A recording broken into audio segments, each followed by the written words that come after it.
Okay, yang ini I dapat first runner up. Ni second for runner up. Yang ni for runner up. Yang ini I dapat best performance. I dapat crown ni, dapat best performance. So yes, betul lah. Yang ini I dapat nombor 2. Yang ni I dapat nombor 2. Masa tu pertandingan apa tak lupa. I dapat nombor 2. Yang ni I dapat nombor 3. Nombor 3. Yang ini I dapat nombor 4. Nombor 5. For runner up nombor 5. Yang ini best performance. Yang ini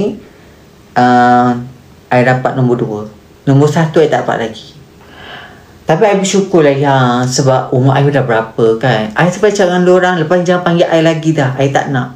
I cakap dengan satu kira macam adik-adik lama lah adik lama, dia memang popular di kalangan dekat Sydney ni. I cakap jangan panggil I buat masuk kontes dah. I dah tak larang, umur I dah 40, I dah tak nak. I memang tak nak. Kalau you panggil, suruh I datang, meraihkan, I okey. Tapi nak masuk, janganlah panggil I lagi. I dah tak nak, dah tak larang. Sebab orang Malaysia bising. Dia tak boleh terima tu saja lawa tiba.